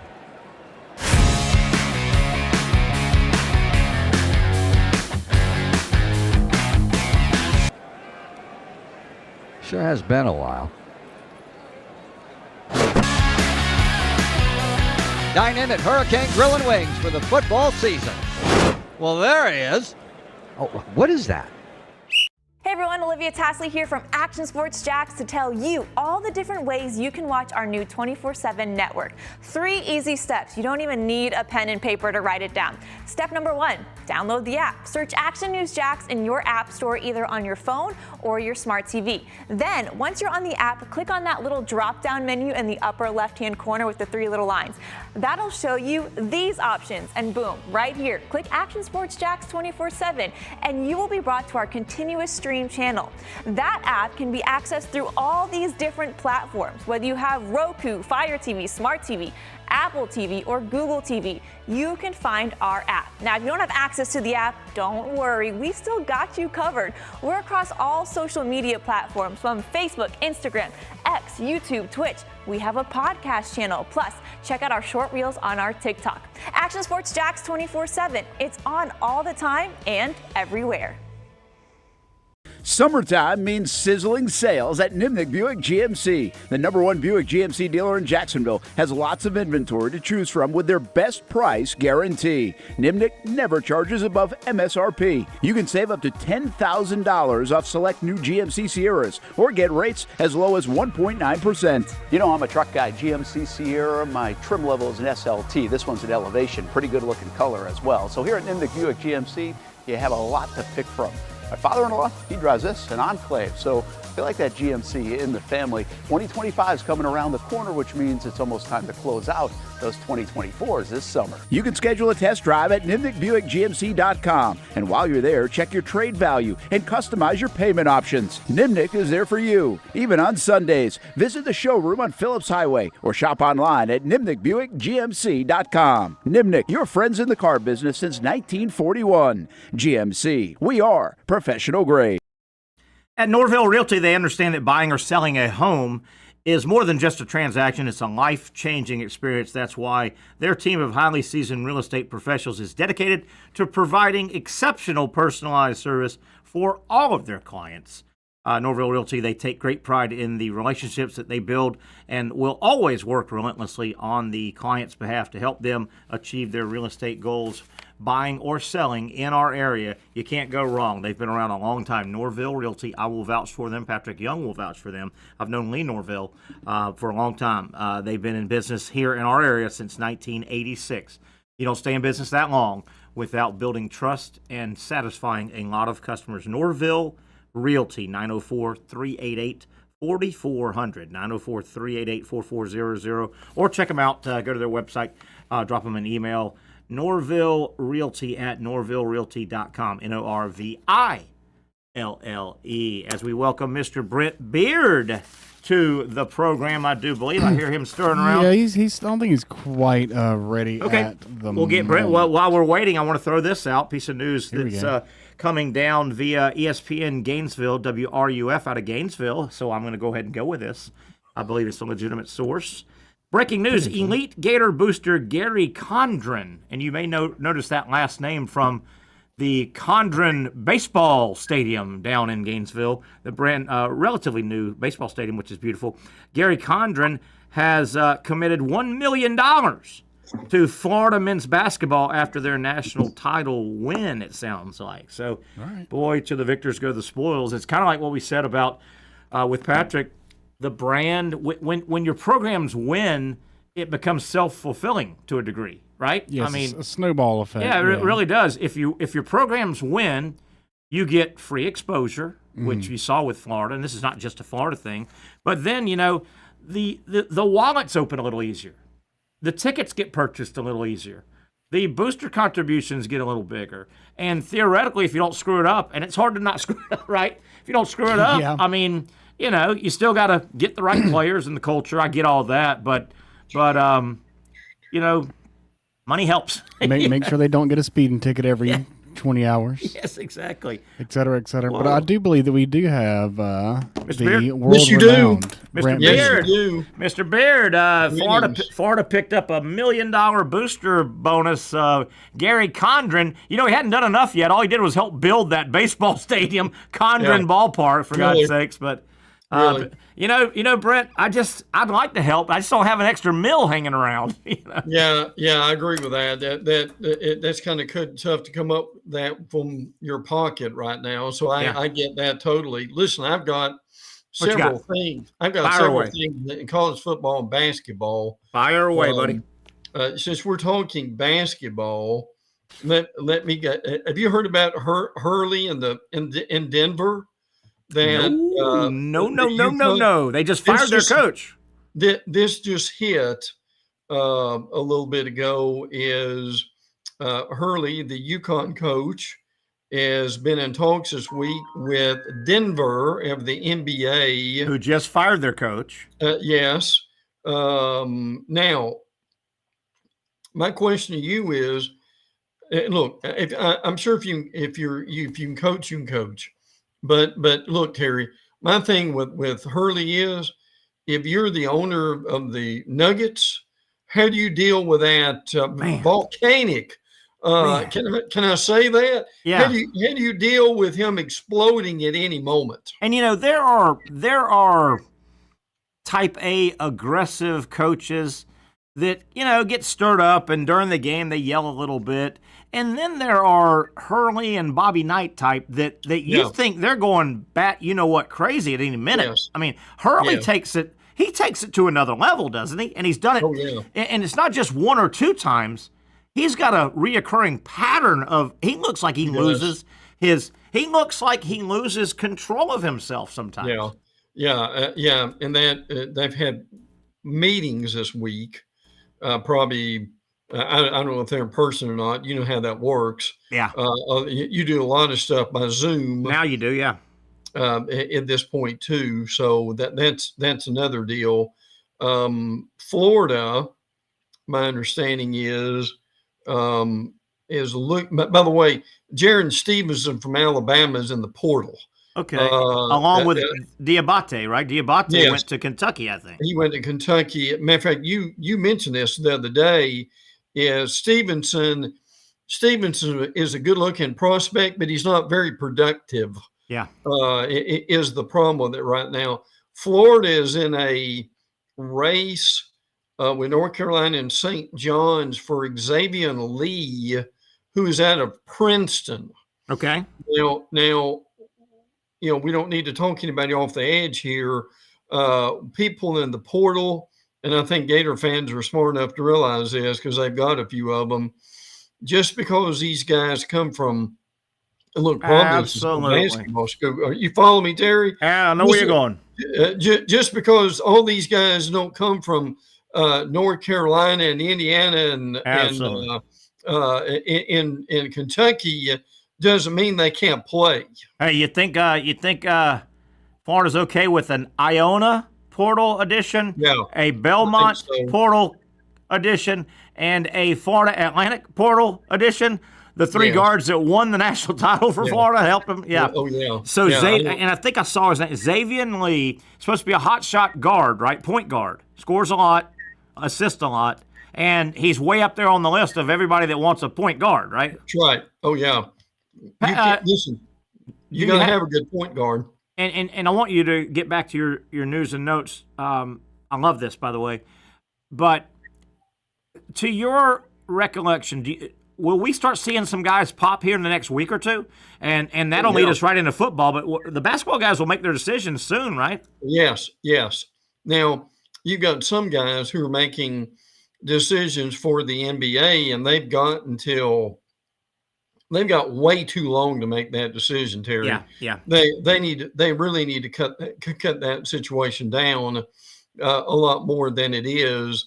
But yeah, these next few days, particularly for teams like Florida, that's a blessing and the curse. You win a national championship, but you don't have a lot of time to restock your program, frankly. So I think Florida is bringing in 3 high school signees. One, C.J. Ingram, they think can give them time right away, but 3 are coming in. You know, the 3 guards are going out. I don't know if any of the big men are going to come out. The starting big men, the 4 that played, it wouldn't surprise me to free up some space. That wouldn't surprise me if Sam Alexis finds another home, because I think all those big men may come back, and it wouldn't surprise me if Golden and the coaching staff at Florida, they talk to Clavshar and say, hey man, it may be another year where you just don't get a lot of minutes. You might, if you want to play. We would love to have you here on our bench. But if you want to play, we'll make some calls for you. It wouldn't surprise me if Clavshar and Sam Alexis move on, and I don't think that'll hurt Florida's feelings. You got to have spaces still, for everybody. Got to have spaces. It sounds like, and get back to your notes, but let me throw one thing out. A little bit of defection out of Arkansas, I heard, and Texas. Trey Johnson, the really good freshman guard, he says, I'm one and done, man. He's an NBA guy waiting to happen. I think 3 or 4 guys left Arkansas. Now, Calipari's got high school kids signed, and he'll go find some. But did you hear that as well? Arkansas had some defections. Same. Yeah, I agree with that. But at this point, they've got some momentum from their run. And again, I mean, I think you and I both agree, Arkansas, they absolutely blew a chance. Really did. They could have went deep. To have an even deeper run than what they did. But they to make their point before we slide into football here, they had a really good year. They got things together, and that's the main thing for them. Nice. Keep going, man. If you've got a notebook full of stuff, I love hearing it all. Football. As a matter of fact, you've got a copy of it in front of you right by now. But look, and this just happened too. Tennessee, and this is more interesting now than it would have been 2 or 3 years ago. Tennessee and Georgia Tech have added a home and home next year. Really? Next year for football. It's going to be in Atlanta. Now, remember, Terry, when Nebraska got out of the Tennessee series, they canceled it.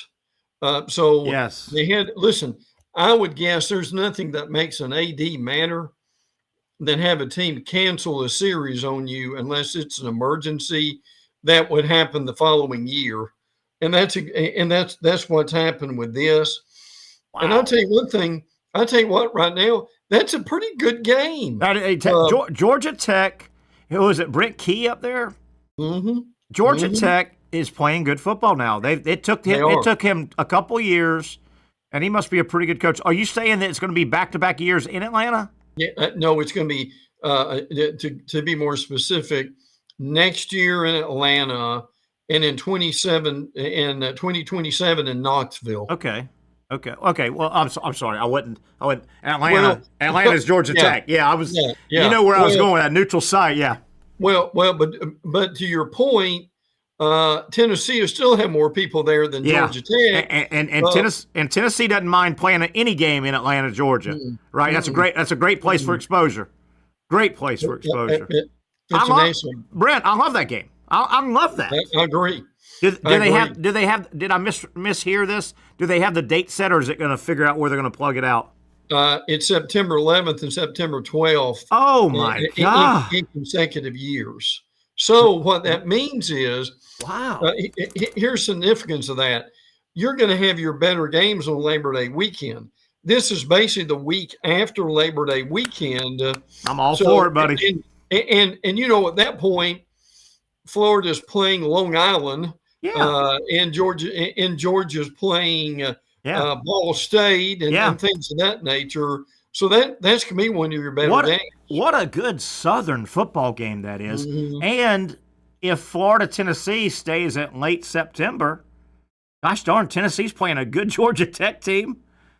really are. And then, Brent, that's the best news you've had. That's a great 2-game matchup. I love that. It really is. It is now. And I'm just putting this in my mind, like you are probably. That's just going to look cool to see Georgia Tech and Tennessee on the same field together playing football. Yeah, love it. I agree. Absolutely love it. Mm-hmm. What else you got? What else you got, Brent? I've got some high. Oh, look who's joined us. Hello. The star of the show, and smiling like a happy Gator too. And look at that Gator Boys hat he's got on, man. That thing is nice. Nice. Hey, Pat. If you're a 5-star high school player or a transfer, tell me why you won't want to play right now for Todd Golden.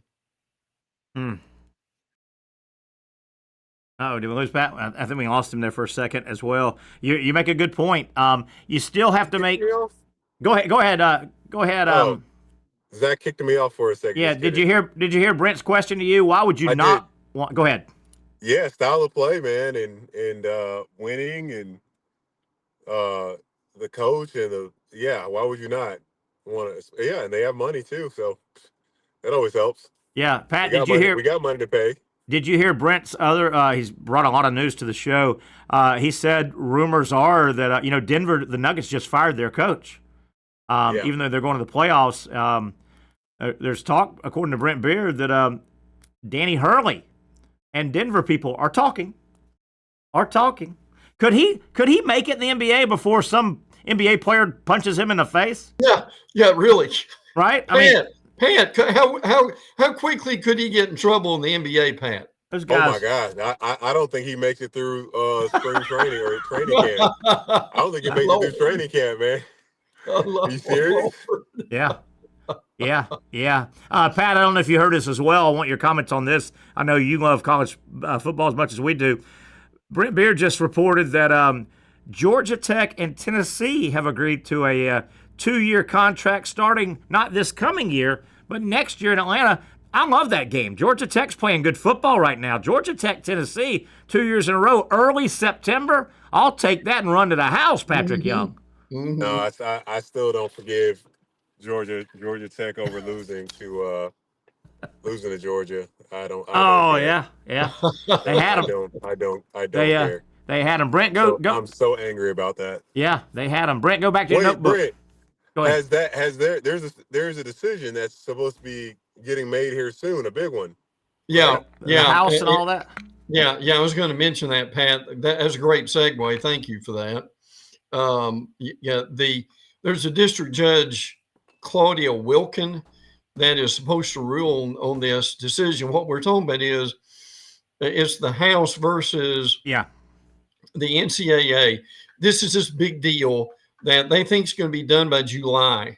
And if that is, all the schools are going to get like $20 to $21 million each. Yeah. So it is not done yet. There's still things they have got to be able to figure out.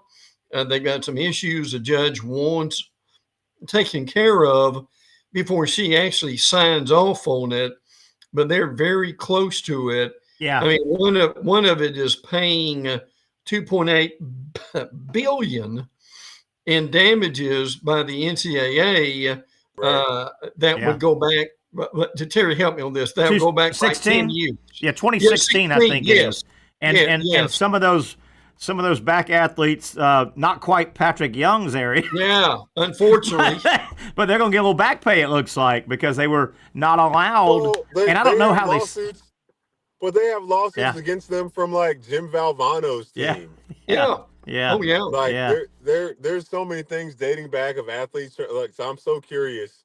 I know. Because I feel like if they win any of those cases, the athletes win. I feel like the NCAA is going to go bankrupt because then that means they'd have to pay every athlete ever. But ever used. Brent, I was reading a little bit about the case Pat asked you about and you're talking about. It sounded like, if I can add on a little bit, the judge basically got him back, and she made this statement. She basically has told all the parties, "You're on the right track. Keep going forward." She's tabled it. She's tabled it, but I think she's going to get back together in May. She just bought some more. She just bought some more time to say, "Hey, keep dotting the I's and crossing the T's. Y'all are on the right track." Correct. You know, because she doesn't want to come in here and just wipe it out, and she wants them to do it. No.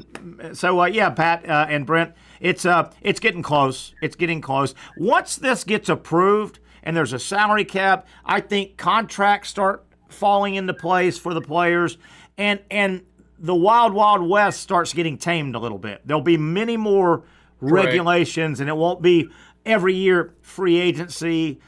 Once there's contracts in place, you can really start enforcing. What does this mean for the mid-major, man?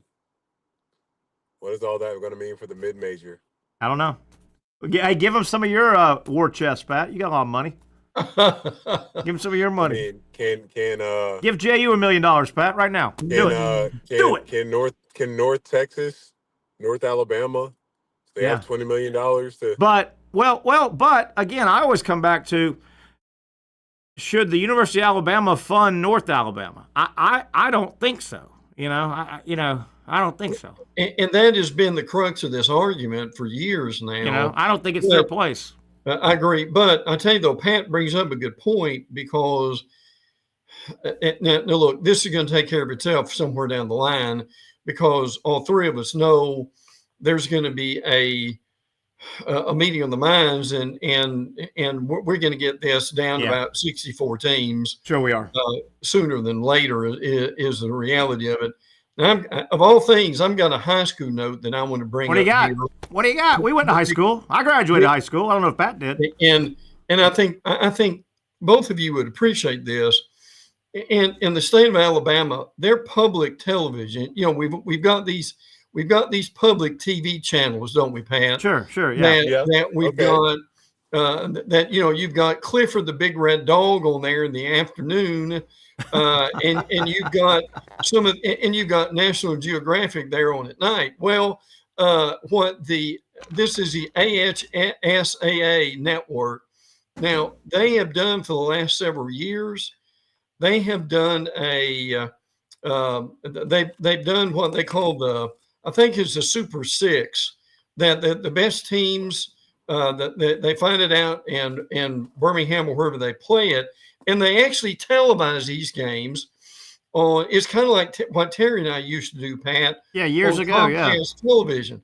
Well, they're going a step further with this, and the thing they're actually going to do is they're going to have if I read this right, it's going to be a game of the week on public TV.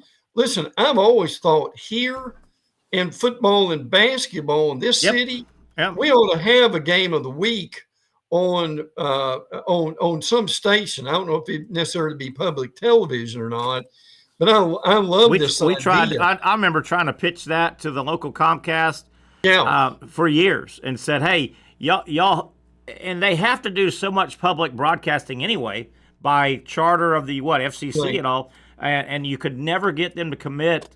And you just could not get them. I like that. Maybe that'll become a model. Become a model. Yeah. And also, I want to throw this in here too. All three of us would agree to this. This just came out too. The Florida Coaches Coalition, this is high school, okay, is confident that a bill is going to be brought before the State House and Senate in the next session that high school coaches will be paid $15 an hour, among other things. Now, I know $15 an hour sounds like what you buy, what you get paid at McDonald's, right? But what people need to understand here is this has been a battle for years. High school coaches in this area. Now, Pat, I know you played high school basketball, and look, it's different between private and public, but there's been a battle for years that the public, particularly the public coaches in high schools, they get a supplement that maybe, help me, Terry, $6,000 a year, couple 4, 5, 6,000, yeah. So what they've been trying to do now for years is to get this bumped up. Terry and I talked about this, Pat, several months ago, and it's now maybe coming to fruition. Is that that's not a lot of money, but it's sure better than what they're getting now.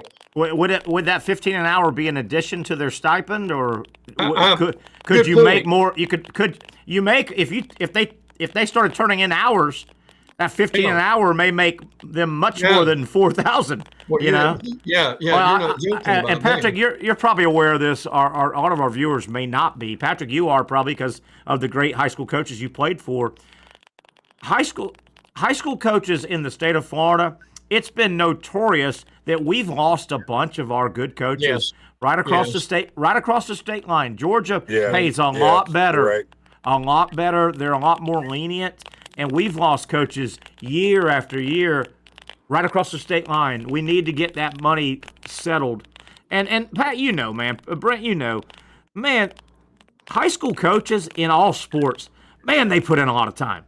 There's a lot, and there's a lot to it, man. You're much more of a babysitter as well. You know, college guys, you know, they know what they're doing, and they're grown. You know, pro guys are pro guys. You're still babysitting these high school kids to a degree. Yeah. It's tough to not get paid much, and the hours they put in. For sure. Definitely, Pat. I don't know if you heard. Brent, we'll go back to you real quick with some notes here in the last 5 minutes. Pat, I made an announcement that came across from WRUF out of Gainesville. It appears Gary Condren, you know that name, Gary Condren. The baseball park's named after him down in Gainesville. Looks like Gary Condren has ponied up another $1 million to the basketball team and said, hey, for this big run they had, gave basketball $1 million. Gary Condren, how about that? Yeah, pretty cool, real cool. All right, Brent. Of course, he did. That's gonna buy like one player. Yeah, that's pretty funny. Nice. Yeah. Hey, better be a good one. This program like one player. Make him a good one. Make him a damn good one. Brent, more of your news and notes before we get out of here. Yeah. Well, the thing I was going to add, people may not understand this. I've had more than one high school coach in this area tell me, he said, look, I'd love to go to Georgia. Now get this, guys. If you go to Georgia and coach high school football, depending on where you go, you can make six figures and they'll give you a truck. Yeah. You know, a lot of those Georgia jobs too. Wow. You're not in a teaching position either. That's correct. A lot of those jobs, you're getting $100,000, an automobile, and you aren't teaching biology or English all day. No. You're a football coach or you're a basketball coach. Yeah. Now, what they'll also say is the pressure to win in Georgia is enormous. Yeah. Because your touchdown clubs and things of that nature are involved with this a good bit. But look, that you and I both know coaches who went to Georgia just to get something better, and I'd love to see that happen here in Florida. Also, now we'll get into this more on Friday. Okay. But again, just to remind folks, we have several spring games Saturday: Florida, Georgia, Alabama, LSU, Tennessee. Miami. Florida State's not going to have one because of their stadium issue. Yeah. But and again, no television. Now the Alabama spring game I just learned today is actually going to be on the radio. Okay. People can hear it on the radio. Interesting. You mentioned Florida State. We got 4 minutes left, and I want to get this back out. Brent, we talk about, and Pat, Florida's in such a high, obviously just won a national title.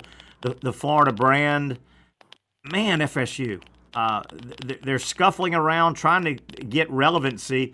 You realize Florida won in baseball last night, so the Gators won the baseball. Sure the Gators won the baseball series, and you thought FSU was light years ahead of Florida in baseball this year. Florida won football, Florida won basketball, and they won the baseball series. Man, it's been a tough run for FSU athletics, high level. And by the way, Florida also, they won. Now Miami's not very good, but they won that series too. Yeah. So they won the Florida State Miami series. Now, Pat, tell me that means something to Gator fans. In a down year too, Pat. Oh yeah, for sure. Doesn't hurt. You want to win the state every year. It does hurt. Brent, any more notes? We got about 3 minutes. Not at all. Any more news and notes? Yeah. Georgia's. We'll talk more about this later. They're a lot more excited about Georgia's wide receivers. Coming up for this year after last year, which let's be honest, the wide receivers weren't very good. Right? Yeah, dropped everything. They led the nation. Do they know how to drive? Yeah. Hopefully they do know how to drive. Yeah, definitely. Brent, anything else? Yeah. For anybody tuning in late, Jaron Stevenson from Alabama. Pat may not have heard this. Stevenson's in the portal for Alabama, so he would go. And for Gator fans, and we mentioned this earlier too, Xavier Lee from Princeton, Florida, North Carolina, and St. John's. Florida may be the favorite for that. Hot shot point guard, one of the best point guards. And Diabate from Alabama is going to Kentucky. Yes. Trey Johnson, Tennessee. Trey Johnson, Texas, is heading to the NBA draft. Man, he's a nice player. Guys, real quick, we're going to backtrack a little bit. 2 minutes left. About 2 minutes left. I'll be really interested to see how the dominoes would fall if Danny Hurley takes that Denver NBA job. Because all of a sudden, a damn good UConn job is open pretty late in the process, and I'd be curious to see how they'd fill that job. Would they promote someone from within? I wonder. Yeah. But look, we have no idea who may apply for that job. Yeah, and my answer to every college job that opens up, the first guy I call is Jay Wright. Say, you want to get back in it? Oh yeah, Jay, do you want to get back in it? This portal stuff is working itself out. You get a general manager, and you basically just coach basketball. Yeah. But I mean, that's a good job. It's a forgotten job because you just don't think of them as the blue blood with 6 titles, but they're a blue blood with 6 titles. And listen, speaking of taking over in the Houston situation, we know Dad's really good at coaching at University of Houston. My understanding is the coach in waiting there is his son. Yeah, definitely. So if he wanted to retire, that's a real, this is sermon on another day, but that's a real family situation there. About most of that family is associated with the basketball program one way or another. And what a shame, 30 seconds left, what a shame that Bobby Hurley hasn't been more successful at Arizona State, because that if Danny went to the NBA and Bobby was successful, if you're UConn, you tell Danny to call Bobby and bring, but he doesn't have the resume for that job. Brent, we're out of here, out of time. Let's do it again Friday. A lot of spring football to talk about going into this weekend. That'll wrap it up for Brent Beard, Patrick Young, and Dr. Aaron Bates. I'm Terry Norvelle. We'll get together again tomorrow on the Young and Norvelle Show at 4 o'clock. Finally, a family atmosphere, kid-friendly restaurant with a real sports bar feel. Rick's Jags Beach features all of that and a large, climate-controlled covered patio with misting fans and heaters for all seasons. Mix in an extremely diverse menu that features the most quality and affordable steak at the beach, and there's no reason not to enjoy your next lunch, dinner, happy hour, or big sporting event at Rick's Jags Beach, 300 2nd Street North in Jacksonville Beach. See you at Rick's Jags Beach.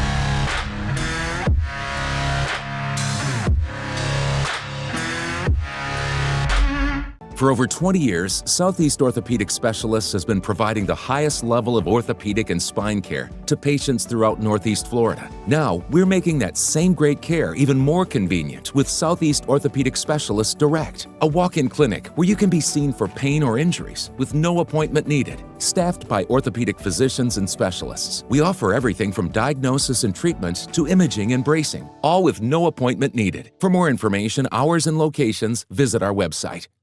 You really got to hand it to him. Hold on. The previous play is under further review. I'm not sure what he could review, but okay.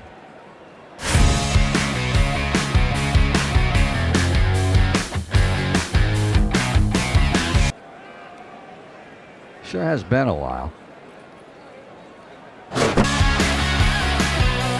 Dynamic Hurricane Grill and Wings for the football season. Well, there he is. Oh, what is that? Hey everyone, Olivia Tasley here from Action Sports Jax to tell you all the different ways you can watch our new 24/7 network. 3 easy steps. You don't even need a pen and paper to write it down. Step number 1, download the app. Search Action News Jax in your app store either on your phone or your smart TV. Then, once you're on the app, click on that little drop-down menu in the upper left-hand corner with the 3 little lines. That'll show you these options, and boom, right here, click Action Sports Jax 24/7, and you will be brought to our continuous stream channel.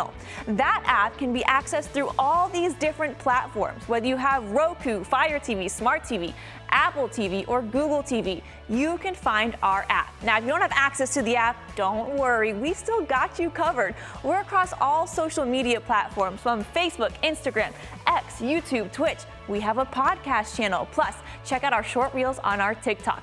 Action Sports Jax 24/7. It's on all the time and everywhere.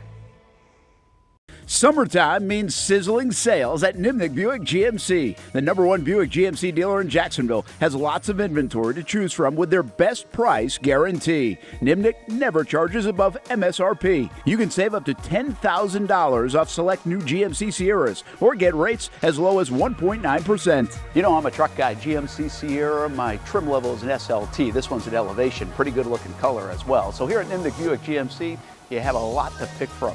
My father-in-law, he drives this, an Enclave, so I like that GMC in the family. 2025 is coming around the corner, which means it's almost time to close out those 2024s this summer. You can schedule a test drive at NimnickBuickGMC.com, and while you're there, check your trade value and customize your payment options. Nimnick is there for you, even on Sundays. Visit the showroom on Phillips Highway or shop online at NimnickBuickGMC.com. Nimnick, your friends in the car business since 1941. GMC, we are professional grade.